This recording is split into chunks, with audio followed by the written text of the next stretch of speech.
All right, so I want to thank both Tasha and Bastiat for hosting me this evening. This was a good way for me to basically give the excuse to my wife that I need to actually fly down to Charlotte. I have to give a talk, but oh yeah, by the way, I'll go see my Browns lose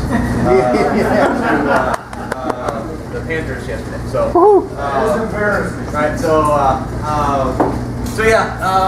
All right. I guess that's enough about the Cleveland Browns directly. Right. So, like Eric was saying, a lot of my research is in regards to public policy matters, specifically state and local public policy.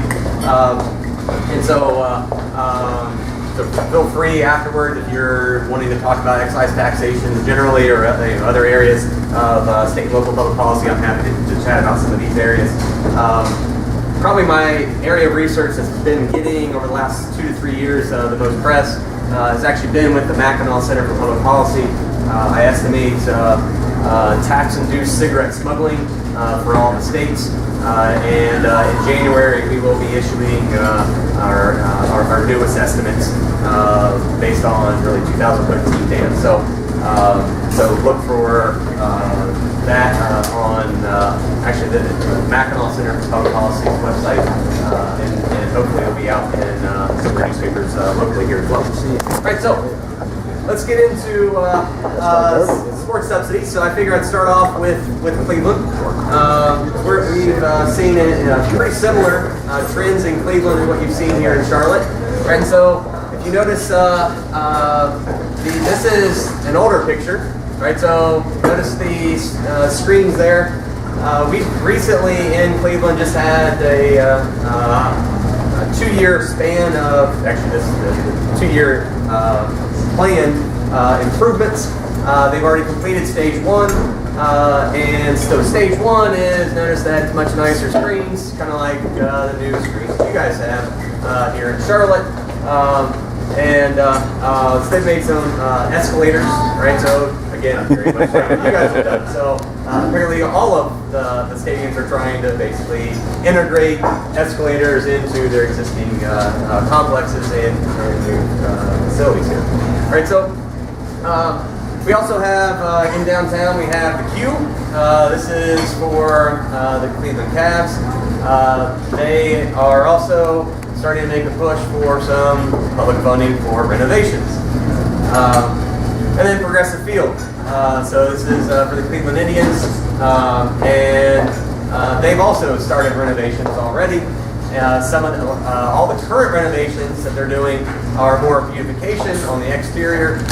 Those are all private funds currently. However, the planned ones are now trying to incorporate public dollars.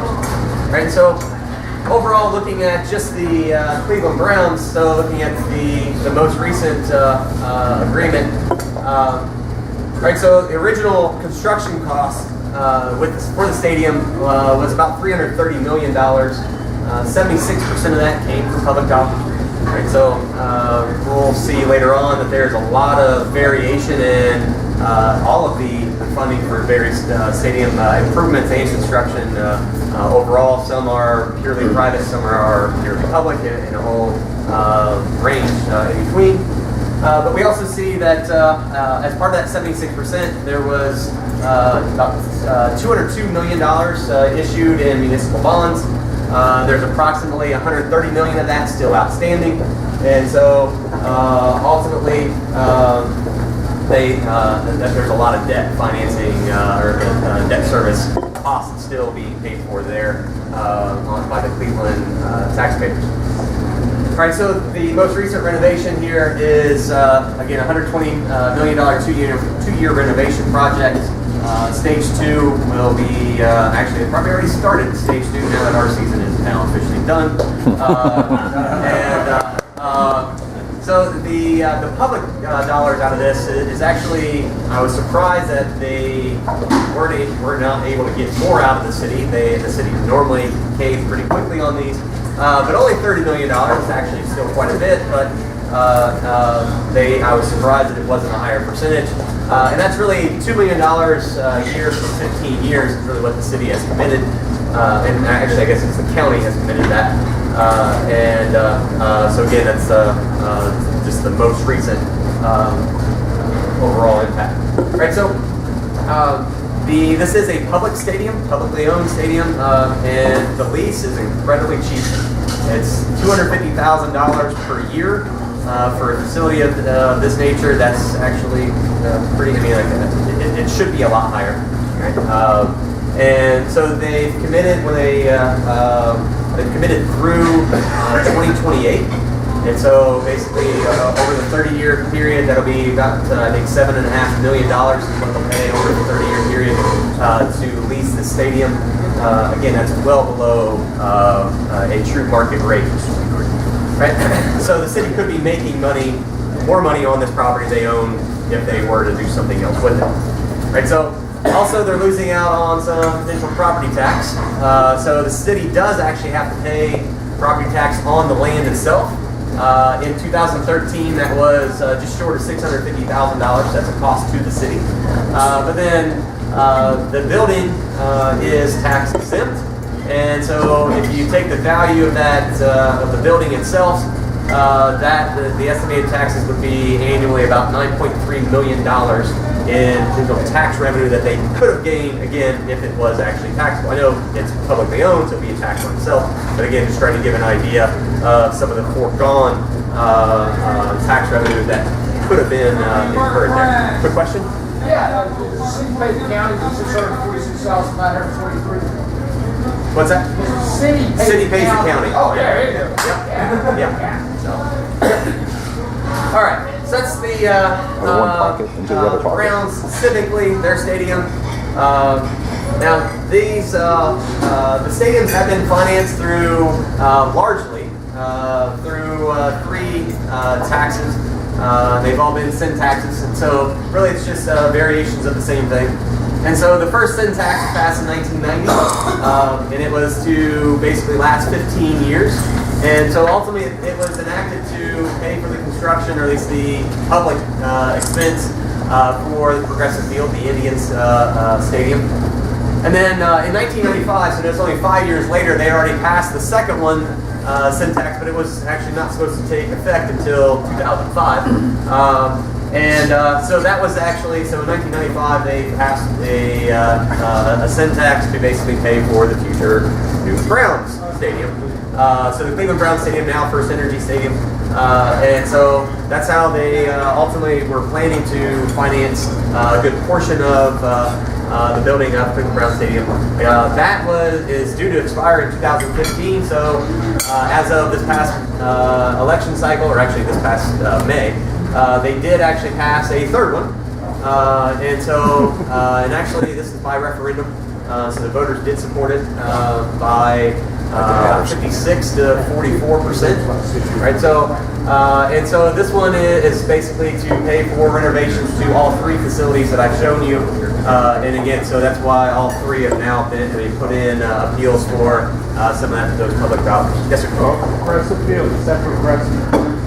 Yes, it is. They're worth billions of dollars. But it's actually, it's just named after them. So it's actually, they don't own it themselves.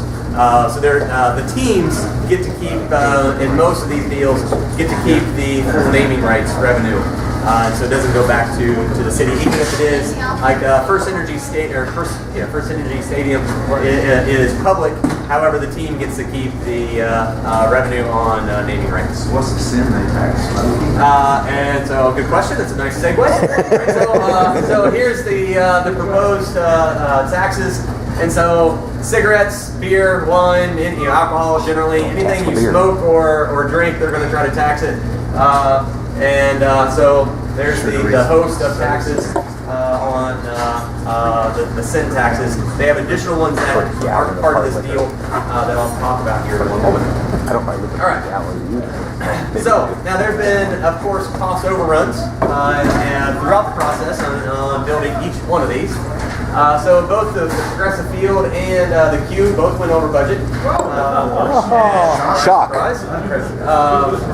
And so, it went well beyond the amount funded by the first sin tax, and so ultimately the city borrowed money to make up the difference. And so they still owe $60 million in resulting debt there. And so last year they did pay, to service that debt, the city incurred $6.25 million payment toward that. So it's just over $60 million they still owe.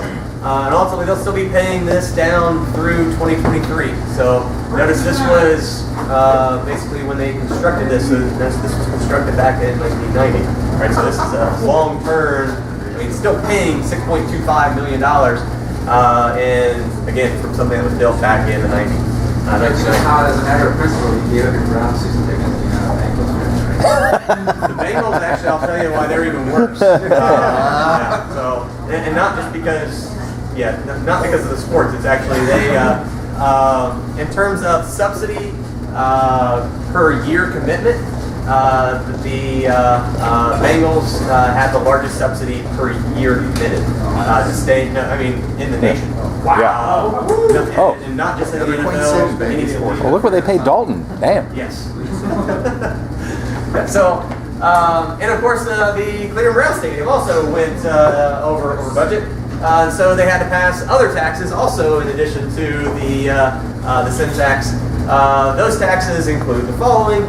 So they passed 8% parking tax, 2% rate hike on entertainment admissions tax. So it's not just 2%, it's a 2% increase, 2 percentage point increase, $2 tax on rental cars.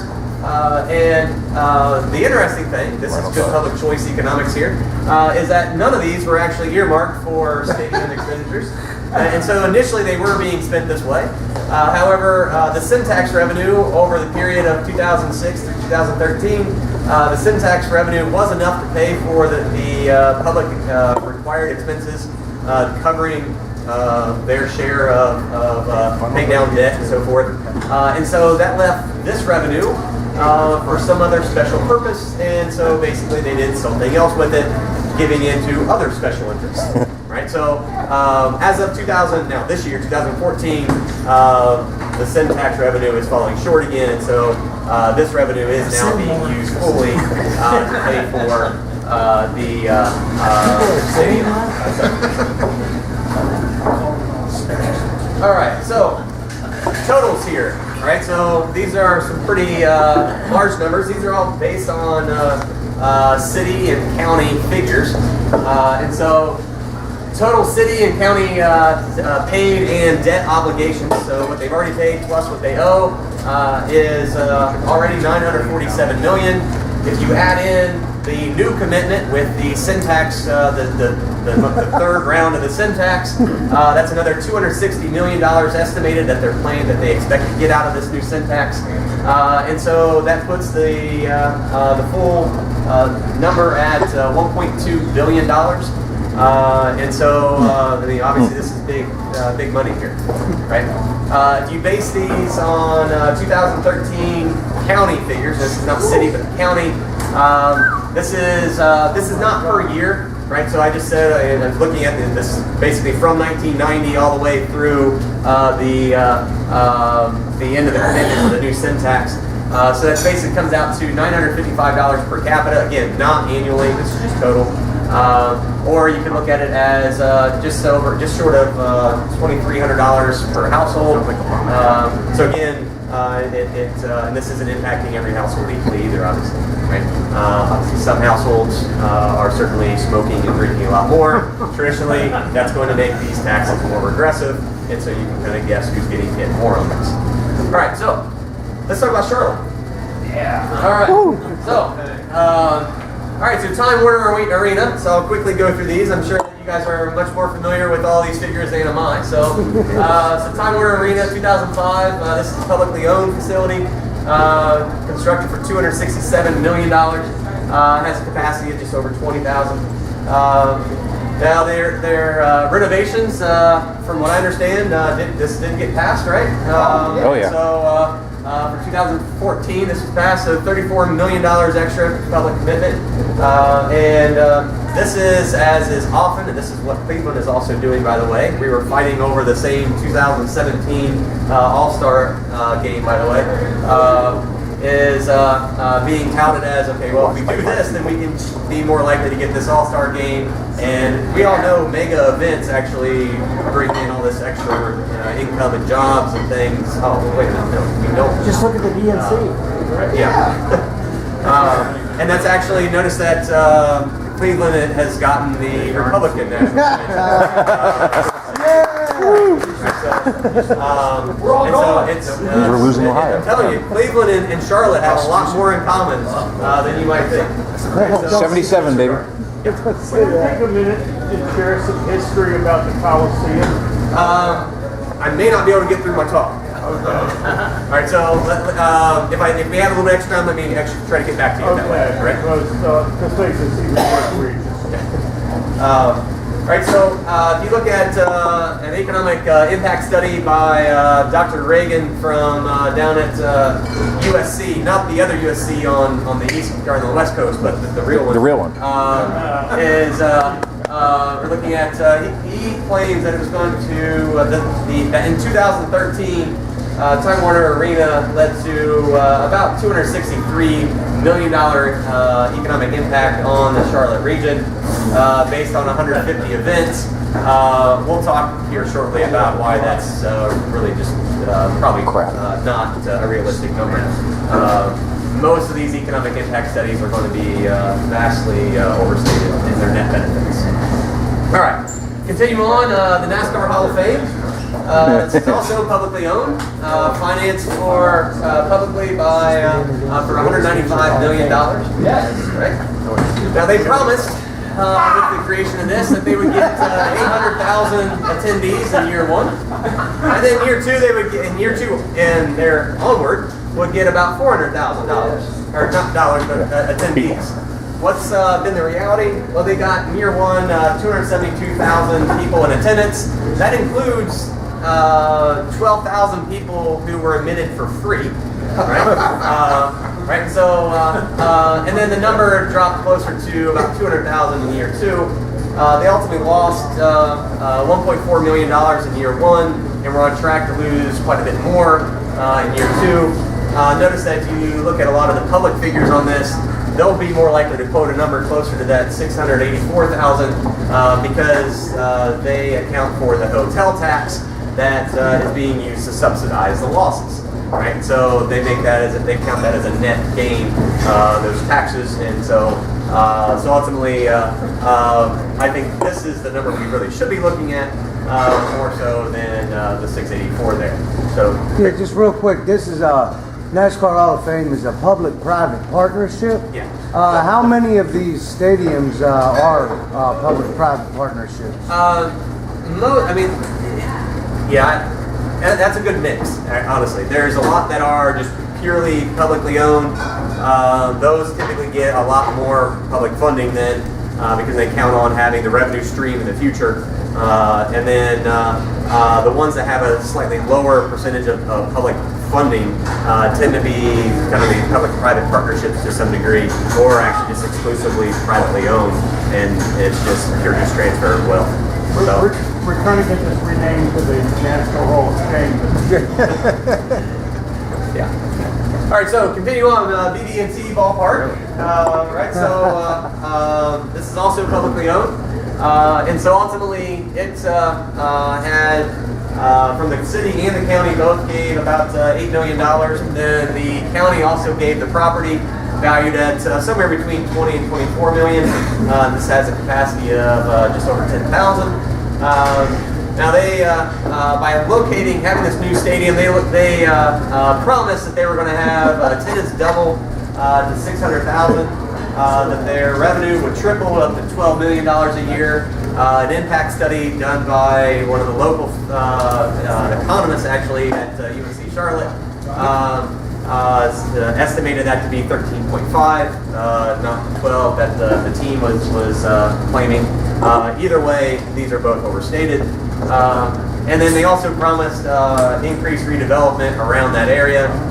based on my walking by it yesterday, I didn't really see a whole lot of extra development right around there, but nothing really all that new. So maybe you guys know a little bit more than I do on that, but I didn't really see that happen. Right, so and then Bank of America Stadium. Right, so again, this is actually truly a privately owned stadium. Richardson actually was prior to somewhat recently, he was like the ideal owner. Right. It was doing everything the right way. It was paying for the stadium himself and so forth. This is really what you wanted. And then I think he got old and was like, okay, I'm going to die soon, and so I'm going to try to build up my wealth as much as I can so I can pass it on, or I don't know what. But ultimately, we do see that there has been a shift. He has been appealing more to public officials to try to get some funds for renovations. And so did get $87.5 million for renovations, and that came with an agreement to stay 6 more years. Right. That's actually, if you look at again, divide this how much money was actually given by the year that they've agreed to stay extra. That's the 3rd highest in the NFL. The 1st highest is, as I was saying a few minutes ago, is the Cincinnati Bengals. So subsidy per year committed to stay in the city. The 2nd is the Indianapolis Colts with Lucas Oil Field. And so this is currently the 3rd highest per season subsidy in terms of years committed to staying in the city. Right? And then the most recent one that was passed just earlier this month. Right, so Bojangles Coliseum, and so this is also a publicly owned facility. It's really $16 million total for renovations. 12 of that was already planned. And then once Checkers, in the agreement for Checkers to move their team, basically hold their games there, the city contributed an additional $6 million basically to do some additional renovations. This is going to involve putting in new seats a little bit bigger, and so they're going to lose 600 seats. So it goes from a capacity of 9,600 down to 9,000 after the renovations are complete. And this involves a 10-year commitment by the Checkers to play there. They expect that the average ticket price will be $15. Their recent attendance has been about 6,000 per game. The owner of the Checkers has made claims that, well, certainly with the greater ability to choose the dates of the games, that's been one of their complaints at the facility, is that the Hornets get first choice out of all the prime dates, and then other big events, some big concerts and so forth, get the next choice of the dates, and so they're kind of left with the bottom of the rung in terms of the dates, and so they're like, okay, we can't get the attendance that we would like. However, notice that facility is already located where there's a bunch of hotels and restaurants and so forth, and so it's more likely that people do show up, even if it's actually not the most prime time of day or day of the week. Based on what I understand about the location of this facility, that's not really the best location to actually take the family out to dinner. And so I would highly question whether they're going to be able to get more people with having a better date they're thinking about. All right, so some other terms to this agreement. Basically, the team is going to pay for all the game day staffing. The city does get to keep 85 to 95% of all concession profits. Right, so that's a pretty high rate, but again, that is profits. There's not a whole lot of profits, and when you're talking about the 6,000 people at one of these games. But parking, all the parking revenue will go to the city. The advertising revenue will be shared. And I didn't see, I don't know if that meant that's going to be shared equally or not. It was not clear.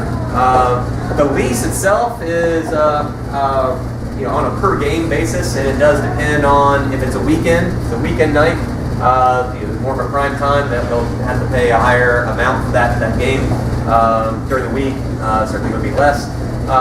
They will also have, this doesn't account, this 3% ticketing fee and also the renovation, $2 renovation fee does not apply to season tickets, right? It's only for single game tickets purchased, but there will be a 3% ticketing fee and a $2 renovation fee on all single game tickets. The ticketing fee does increase starting on an annual basis by 2.5% starting in year 4. Right, so and the city does then get to keep that as well. So there will be some revenue being generated here by the city. Will it ultimately pay for this $16 million here? That's highly questionable. All right, so that's kind of Cleveland and Charlotte. Just try to quickly go through that. So looking back now at basically really going through an introduction to sports subsidies generally. Proponents are generally arguing and trying to emphasize benefits in these 4 areas, primarily the first 3 though. These implicit ones, you rarely see these really being pushed. Every once in a while somebody will try to make a claim about it, but there's you can't put a dollar value on these, and so you tend not to actually have that really emphasized too much. But the direct benefits, this is really the revenue directly generated by the team or the stadium. Indirect, this is all the offshoot businesses, so the restaurants, hotels, and all the jobs and things that come along with that. Notice they are emphasizing jobs and income, right? So they'll say these as separate issues. So we want more jobs, but we also want incomes that can be driven up. And then they'll emphasize tax revenue as well, and then just general economic development. So that basically all fits into this category as well.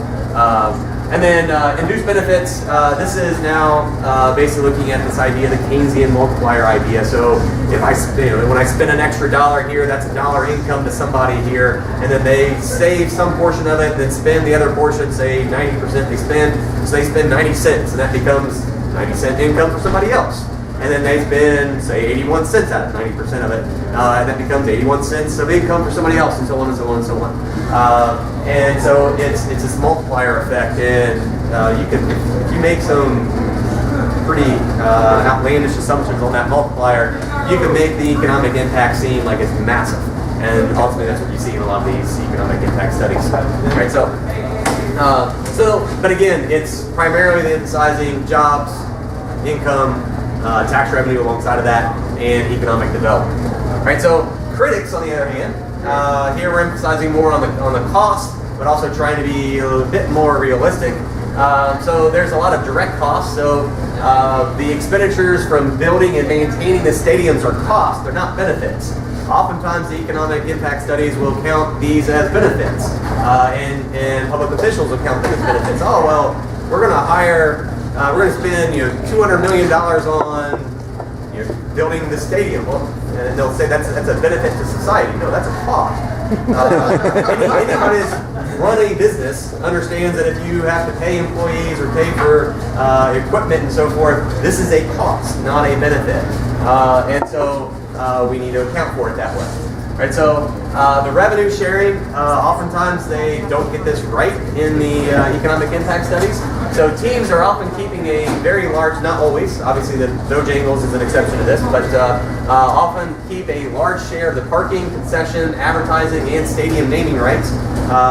And so that's money that doesn't actually stay, that doesn't go back to the community necessarily. Some of it will through basically this multiplier effect that I'll talk about.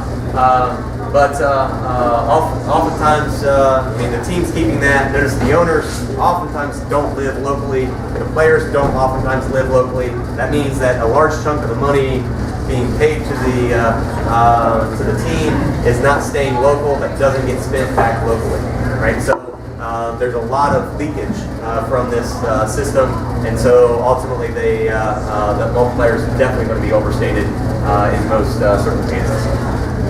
This rent reduction, again, you saw that Cleveland's only paying $250,000 a year for leasing. Again, that's below the market rate, and so the city could have got more. We have to consider that opportunity cost. Again, it's not emphasized. in the economic impact studies. Infrastructure costs, this is something that typically does fall on the city. And so all the new roads, sewers, water, electric, the fire and police that has to be employed. Some of the police are actually do get paid by the facility or by the franchise. It just depends on the relationship, the agreement between the team and the city itself. So that does vary by city and by team. Great. And then the other opportunity costs here, in many regions, our schools are certainly not performing well. Not to suggest that throwing more money at the province would solve that either, but notice there are other uses for these funds. So there's a lot of other expenditures that could have happened instead of spending on paying for a stadium, or it could have just been a tax reduction, right? So, quick question. Dr. Nesbit, would you consider that to be the unseen? Which one? Would you maybe consider the proponents arguing the seen versus Absolutely. critics arguing maybe the unseen effect? Yes, and We'd like to bring it back lost. yeah. You're hired. Yeah, so certainly would actually, yes, the opponents or the critics are certainly arguing more on, okay, you see the people coming out and so forth. There's, we'll talk about redirected spending, and that's going to be some of the unseen part, so we'll come back to that idea here shortly. All right, so sorry, these numbers, I couldn't, if I blow this up any further, then it gets really grainy, you can't even read it at all. So I apologize, I just copied and pasted out the PDF out of a PDF that I had. And so I'll just kind of talk about this just very, very briefly. Basically, these are somewhat recently built stadiums in Major League Baseball. Again, just 2000 to 2011, so any of the newer ones I don't have in there. But you do notice that there are some, such as the Washington Nationals, where they had $0 paid privately, and so notice that's Washington. $610 million paid by the public dollar, right, for the facility. And see here that the smallest in terms of public dollars was San Francisco Giants. Only 15 million came from public dollars. The other 342 came privately. So again, there's a lot of variation in what you see here. The Yankees have a very high percentage. 1.1 million came from private dollars here, and 220, still a very large sum, came from public funds. National Stadium costs $10 million. Yeah.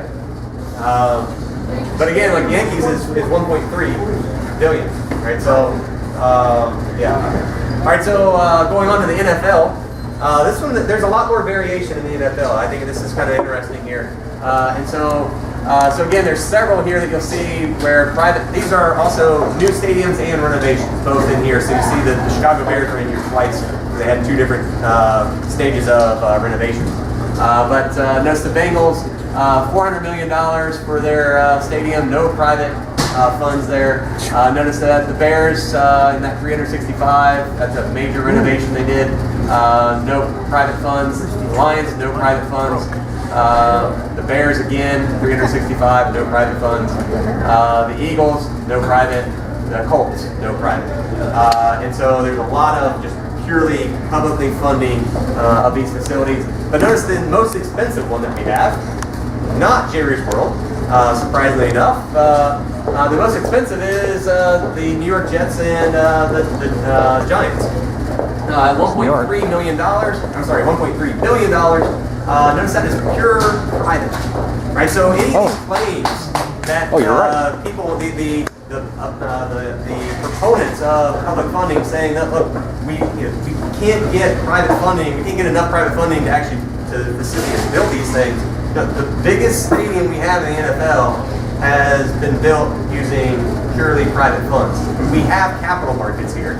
They are well developed. If it's a good plan, then it'll be two teams there. Is ultimately what it comes down to. Now, one thing that is an advantage, that's probably why they got that amount of private funding, is largely because there are two teams there, and so notice they are actually playing twice as many home games, and so that does make up some for it. But still, if they're able to get basically 1.3 billion there, then ultimately the Bengals should have been able to get something Right. private funds, at Exactly. least to share that cost. To some And is degree. that the New England Patriots? I can't see that. They're also zero money? Let's see, the Patriots, yeah, they were, let's see, where are they? Yeah, so the Patriots, they got zero public.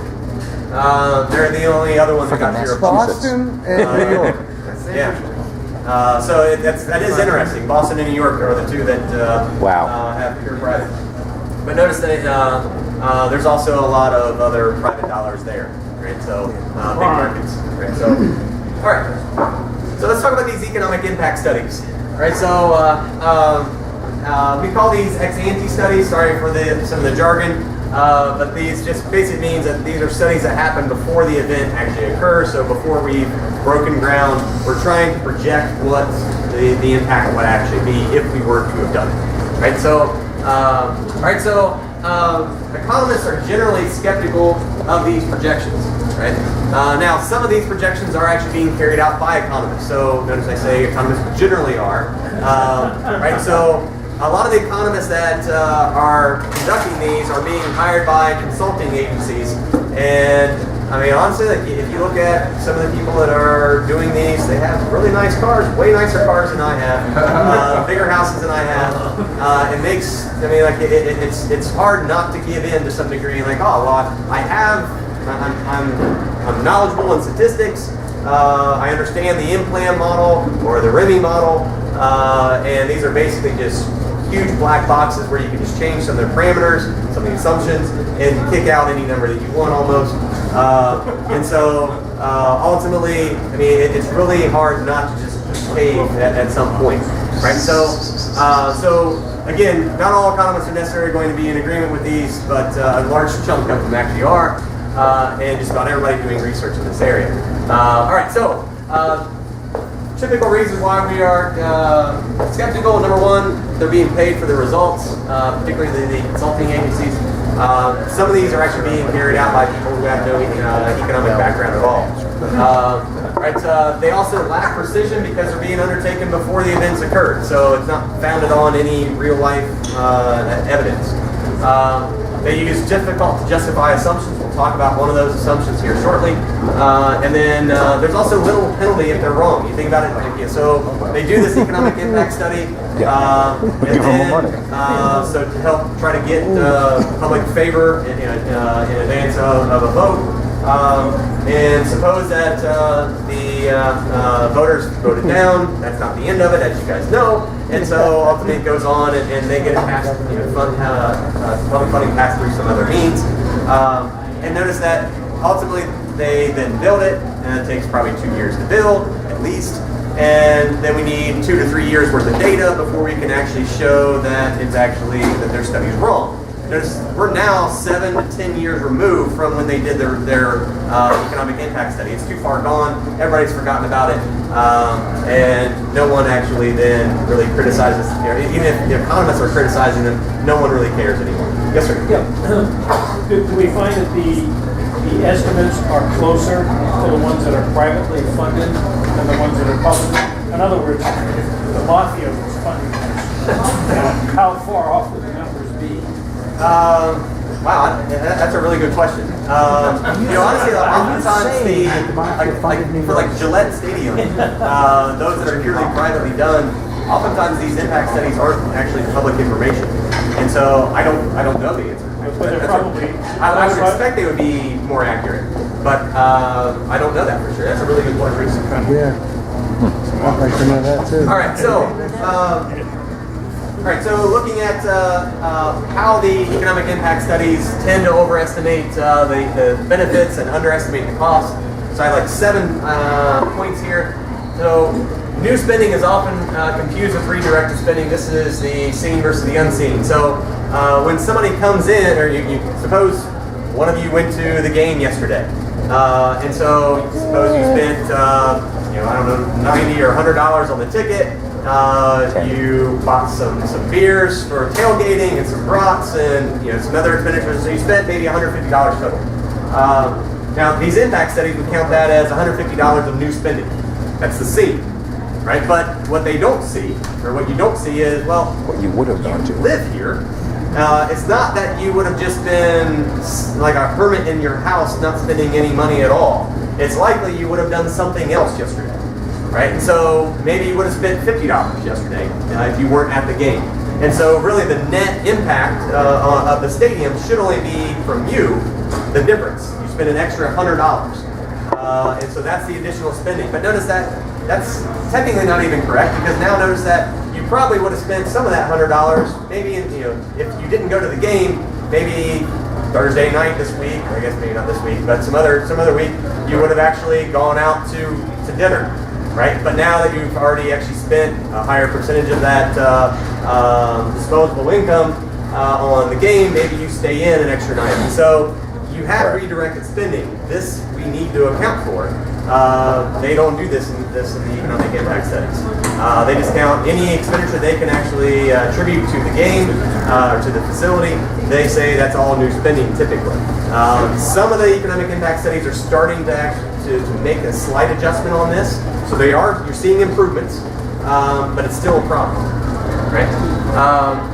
Now we also see that all spending by visitors is attributed to the existence of that particular sports team, even if the visitor is in town for multiple reasons, right? So I ended up going to 2 sporting events here in town this weekend. Economic impact studies would have attributed both of those, saying that all the money that I spent here in town was actually due to each one of them. Right, so if it's a Hornets one, then they would have said all the whatever amount of money I spent this weekend is because I was coming in to see the Hornets. The other one would have said that I was here to go to the Panthers game. Right, so they would take full credit, even if I was the only reason suppose I'm in town for a conference, so that's the primary reason. But while I'm here, I'll go ahead and go to this other sporting event. Again, most of that expenditure then should be attributed to the existence of the conference, not the sporting event. And so again, we need to address this better in these economic impact studies. So again, we talked about this quickly before. Player salaries are often included in the benefits, but most is not spent in the host city. Again, they don't typically live here, so it's not being spent back locally. It's not adding to the local economy. Unfortunately, they do account for all of it as if it does. Expenditures in the stadium are typically included in the benefits, but again, most of this is retained by the owner in most cases. Again, the owner doesn't live locally, it doesn't add to the local economy. Now, the proportion of that was used to pay the employees, that should be added to the local economy, but what's retained by the ownership should not. All the jobs associated with the stadium are considered new jobs where it may be job diversion. So this is again seen versus the unseen. And so typically here you will see that if I suppose I was in a job that was making say $30,000 a year, I quit that one and took a job with a new sporting or new franchise that's located in town where I'm getting paid $40,000. And it does depend on what did my previous employer do. Did they, if my previous employer chose not to fill my previous position, then notice that the net gain to society in terms of income is actually just $10,000. Like I was making 30, I'm now making 40. Nobody's in that old position. They just delegated those duties to somebody else that was already on staff, and so ultimately there's a $10,000 gain to society locally.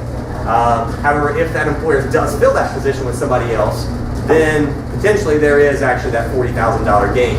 But you need to understand what's going on with the whole job structure, not just did I take this job here. We're speaking specifically in sports right now. But this applies to everything. Okay, but aren't these jobs in sports very few full-time and most all season? Yes. Right. Yes. Exactly. So they're not even a diversion; they're a second Sometimes job. they are. Some of them are. I mean, there's. I work security on Sunday. Yeah. I sell concessions on Sunday. Yeah. So, but some of that could even be still job diversion. Like, instead of taking this other part-time job, I took this one. Right. Right. So, number 6, construction-based jobs are oftentimes double counted as benefits, and so they're counted as a job, and that's how we sell it. It's like, oh, we're creating all these jobs. And then they also say that it's part of construction expenditure, which is adding to the economy in all these different ways. And so in a way, they're double counting this, selling it as 2 levels of benefit. Well, you either need to count the new jobs, or you need to count the construction expenditure either if you count the jobs as a separate benefit, then you need to deduct the expenditures on those jobs from the construction expenditures, or just do the full construction expenditure as a whole. Right? The multiplier. Right? So this is where they tend to overestimate the impacts by a gross amount. Right? So that's the multiplier they typically use. Forget about that's basically NBC is basically what percentage of the additional dollar of income do you use to spend. Right? So oftentimes they may you can maybe assume that it's 80 to 90%, somewhere in that vicinity. Right? So however, whenever you spend, even if you are spending 90% of your income, additional income, not all that's staying locally, right? So some of that money that you're going to spend is actually that additional income is going to be spent. You're going to travel to other regions, so you're spending it outside of the local community. Even if you do spend it locally, notice that you may be spending it at like I got my hotel at Marriott, right? So some of that expenditure is actually being retained by executives at Marriott that don't live locally, right? And so it's being used to pay them. That's not staying local. So you can't take the full amount of what I paid for that hotel and say that's adding to the local community, because not all of it, there's a good chunk of it's not staying here, right? And then also notice that there's some of that is being, some of the money you pay for even McDonald's is actually, again, some of it's going to executives outside the city, but some of it is going to pay their suppliers who are also outside. And so you really should only be counting really what stays technically local. And there's a large portion that doesn't. And so ultimately, Nolan Zimbalist in a really influential paper said that really we need to make an adjustment to that and just say, okay, multiply by this F, and the F is what percentage stays local.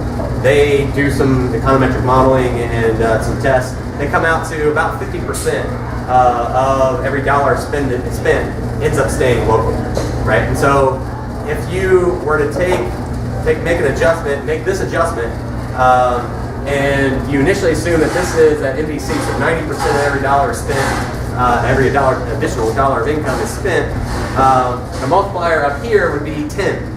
Right? That's a really, so if you spend $100 million collectively because of a stadium, then you're going to multiply that by 10, and the impact is then going to be, so 100 times 10, 100 million times 10, so you're looking at $1 billion. Right? So that's a lot.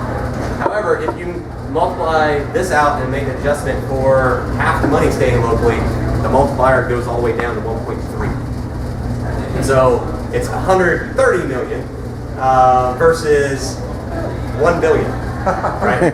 This matters, a little bit, right? So even being off slightly with this can really throw your estimate way off. And so that's again why we really should kind of question some of these economic impact studies. Sorry, I'm checking my time here. Okay. All right. Okay, so what do the ex post studies say? And so these are really what the academic studies suggest, right? And so I think that. Coates and Humphreys in a 2008 paper in Econ Journal Watch do the best job of summarizing the literature on this. Right, and so I took a couple quotes from their paper that I thought summarized it best. I know you guys can read, but I actually am going to go ahead and read it with you. Right, so no matter what cities or geographical areas are examined, no matter what estimators are used, no matter what model specifications are used, and no matter what variables are used, articles published in peer-reviewed economics journals contain almost no evidence that professional sports franchises and facilities have a measurable impact on the economy. Yeah. That really summarizes the literature very well. The next here, the clear consensus among academic economists is that professional sports franchises and facilities generate no tangible economic impacts in terms of its income or job creation, and are not, therefore, powerful instruments for fostering local economic development. Right? So, really, what this is the punchline, basically, is that you really can't try to use sports subsidies to try to lead to greater economic development, more income, more jobs. If there are additional jobs, these jobs are, as was already noted, typically very low-paying jobs, and they're seasonal. And so they really don't add much. They're not attracting Fortune 500 companies to come in. That's one of the often claimed benefits is, oh, well, we need to have a sports franchise because we need to be identified as a big city. Like, we've made it big. We have a sports franchise that World wants class. to be, across the nation and even maybe across national or internationally. And so then we show our benefits. Oh, we're big, and so a big company will come in. There's no evidence that this is happening. And so there's no evidence any Fortune 500 companies are really increasing employment or anything in regards to sports franchises. Dr. Nesbit, I'm just curious, when you economists get together, and you've got Dr. Commenton on one side and Coach Humphreys and the other side of the cocktail party, I mean, what is the response from the Dr. Commentons of the world in the various cities to something as clear-cut as that statement? I mean, typically, what do they respond? Honestly, they just they kind of avoid it. You very rarely see them actually commingle in the same group, and they're not going to the same conferences. It really comes down to. They keep telling it to each other. Yeah, I mean, basically, it is that they're in different. They really do stay very much segmented.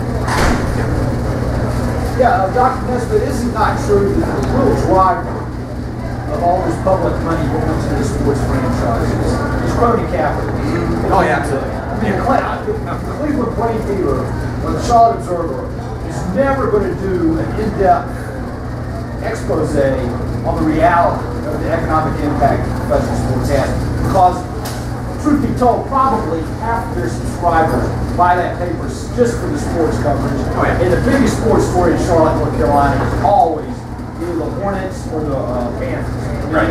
Every day. Yes, this is certainly just another case of just pure rent seeking, and so the crony capitalism. I mean, basically, you think about it, a lot of the individuals being taxed to fund these are middle income and below. Certainly, I mean, basically, most of the taxes are, most of this is, I know that Cleveland is an exception where it's more at the county level, but most of it's actually at the city level. A lot of the wealth is actually, in most cities in the United States, goes to the suburbs. So you're not actually being taxed at the city. And so you're kind of like you're left with a donut. That's how U.S. cities evolve, right? So the wealth actually goes out, and you're left with a lack of wealth in the center. In terms of households, but those are the individuals typically where you see are being taxed more heavily by the city for these types of issues. And so you're taxing people who are less wealthy to basically give a transfer to a billionaire, and it's those who have the greater political pool is really where the money's going. All right, so just real quick, I thought I'd share some additional aspects here. Wapples, or I'm not sure if I'm pronouncing his name correctly, has a survey of economists. This is just general economists. These are not sports economists. You don't typically see cases where general economists who have no expertise necessarily in sports or in public policy tend to agree with economists who work directly in that area. There's a lot of times where you see there's just a disjoint.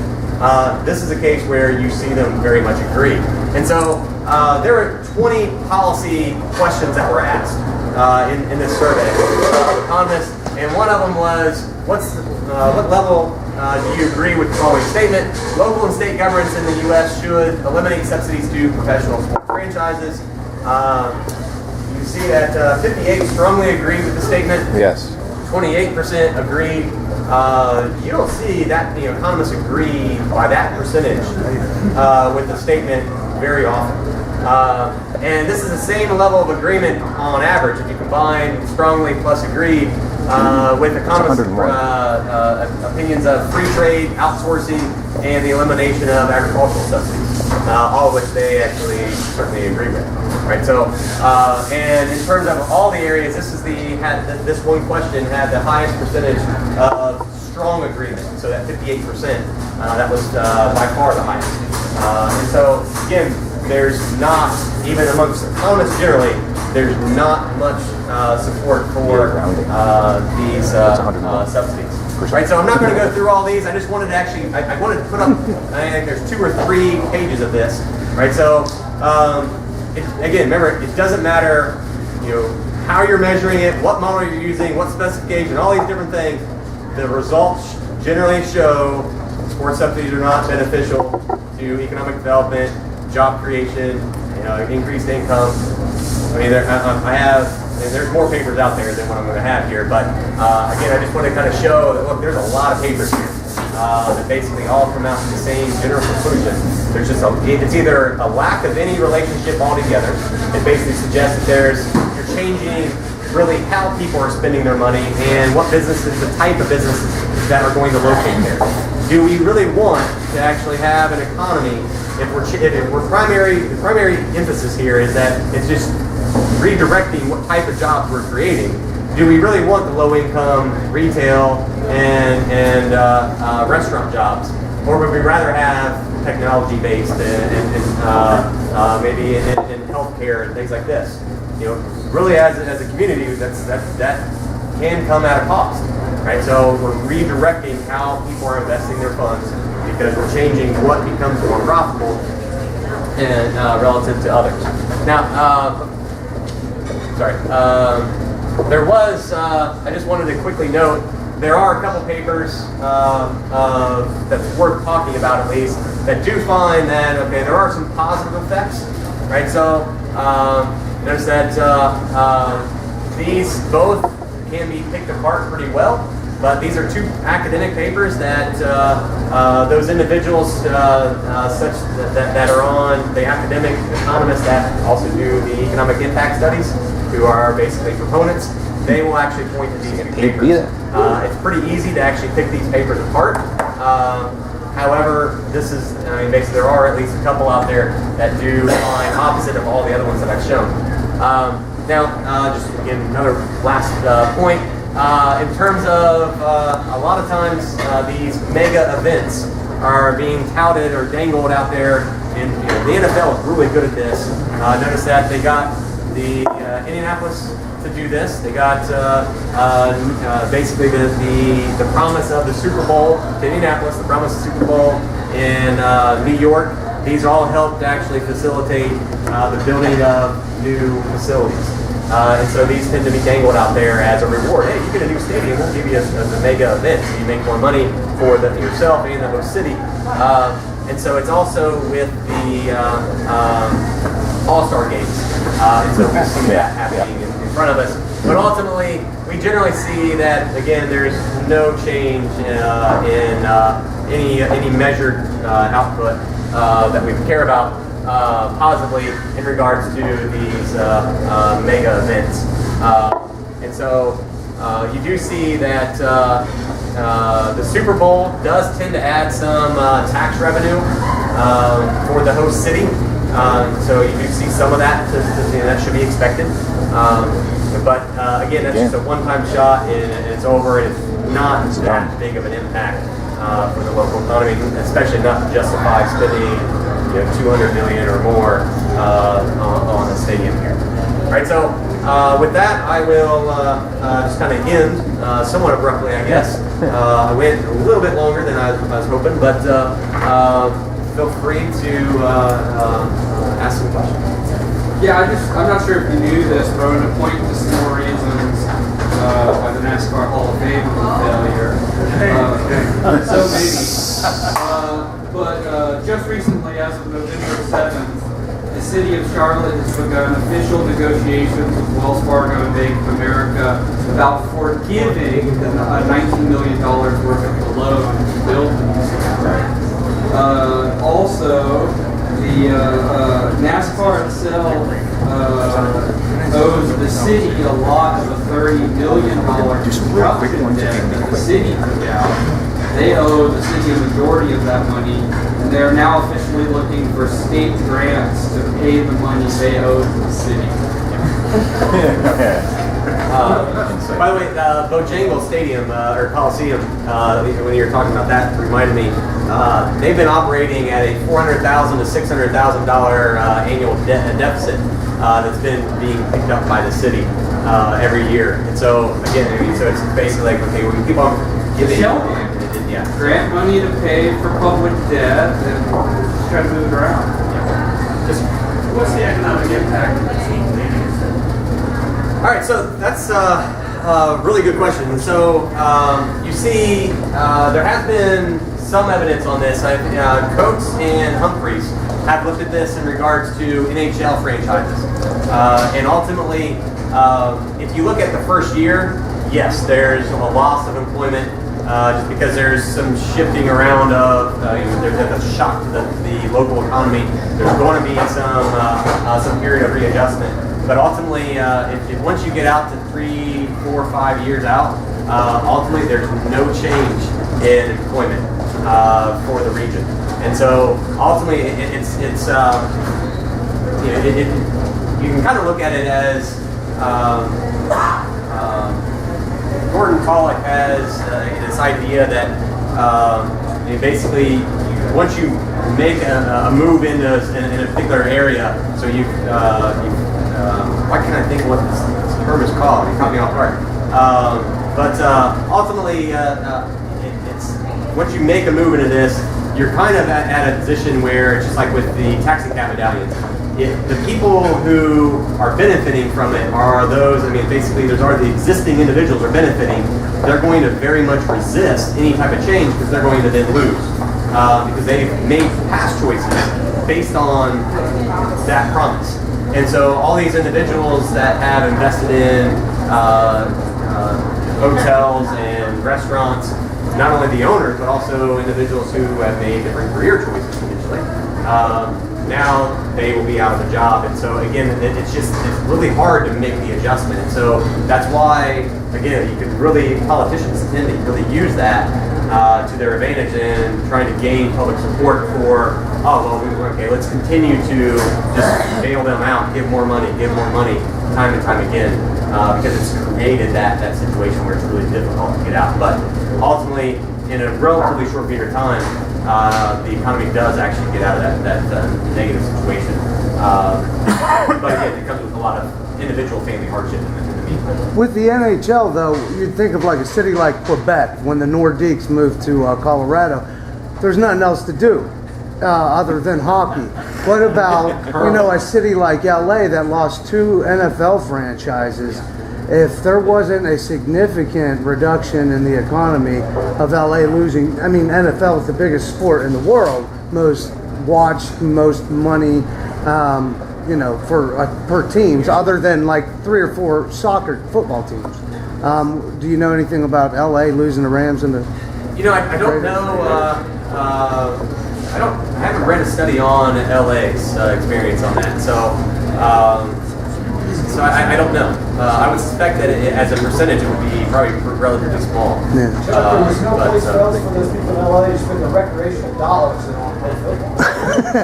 Brad, do you come in on that? Well, I just think that it's kind of a what came first, chicken or the egg thing. Quebec lost the Nordiques because Quebec is a small city. I think it's like the last thing that happened to do with the team. It's not like there's nothing to do with Quebec or Hartford because of the whale is not Hartford. There's nothing to do with Hartford to begin with. So it's still a terrible place, regardless if it's there or not. So it's not like it's going to change anything. It just still stays the same. Yeah. I think you were at a loss of what term to use. I think you were describing bubble or maybe economies. No, there's another term I just can't think of. What's that? Fraud. No, it doesn't matter. So that's all right. Liars. So. Well, now I'm curious because in 2008, the U.S. National Whitewater Center, which is in North Carolina, Oh, yeah. the banks to forgive them. Forgot all that. $34 million worth of debt. So I have a question: what does the state or a business like that? What does the state have to offer a bank for them to want to forgive $30+ million?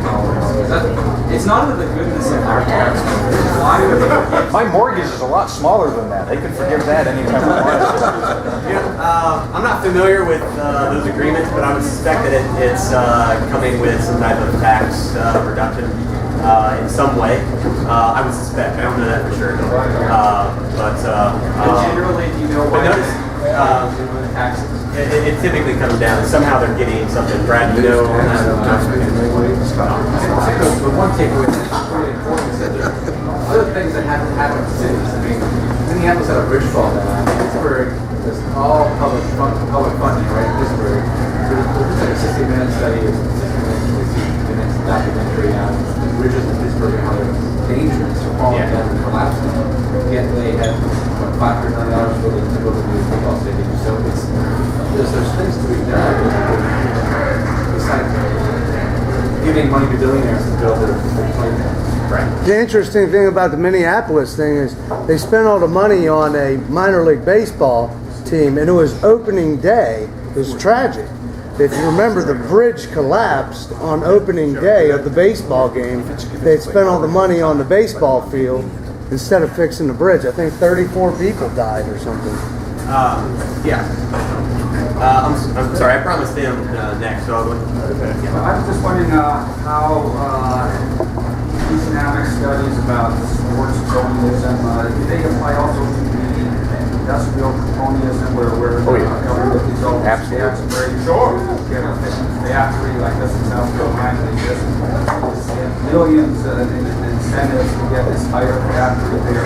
Yeah, so when I was in at WVU, there as a student, the Bureau of Business and Economic Research, they did a lot of economic impact studies then, using RIMI and implant models. Same thing they're using for these, and they're. I mean, I know some individuals that basically I learned what some of the tricks they can use, and so they were using the RIMI models for, say, related to the coal industry there, and so it's the exact same models, the same exact criticisms I made here can be used for all of the other basically estimates that you're seeing out there for, if we did this, then it's going to lead to all this new jobs and new economic development in this completely other area.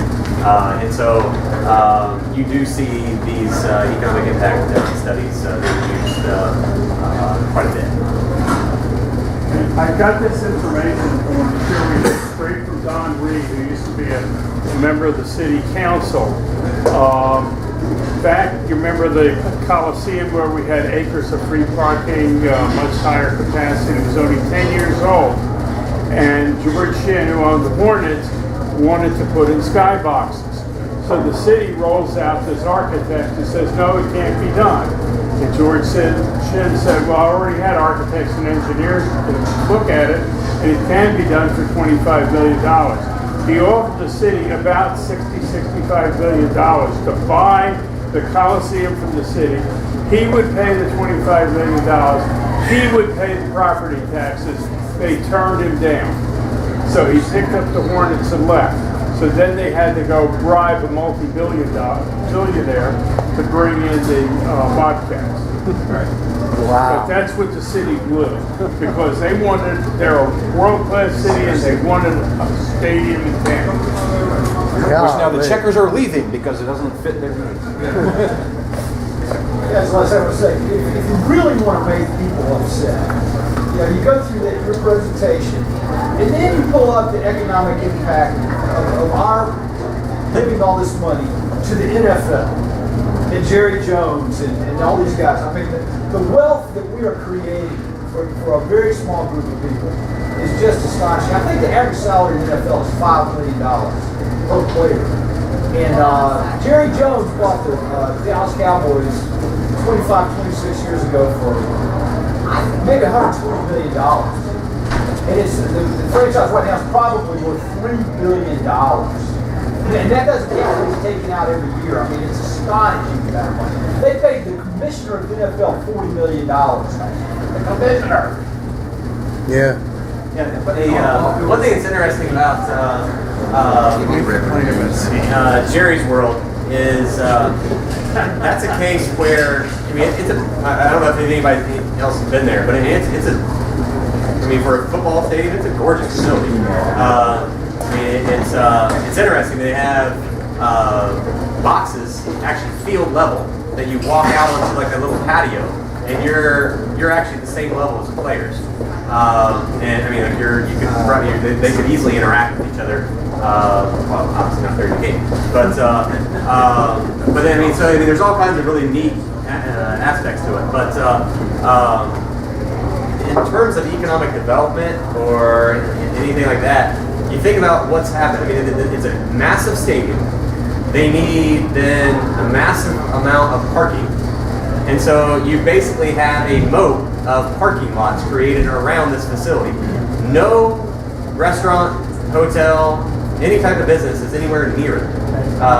It's either, if you, I mean, you have to either walk, like a half mile from your hotel to get there, or you're taking a bus to get to the stadium to go to a game.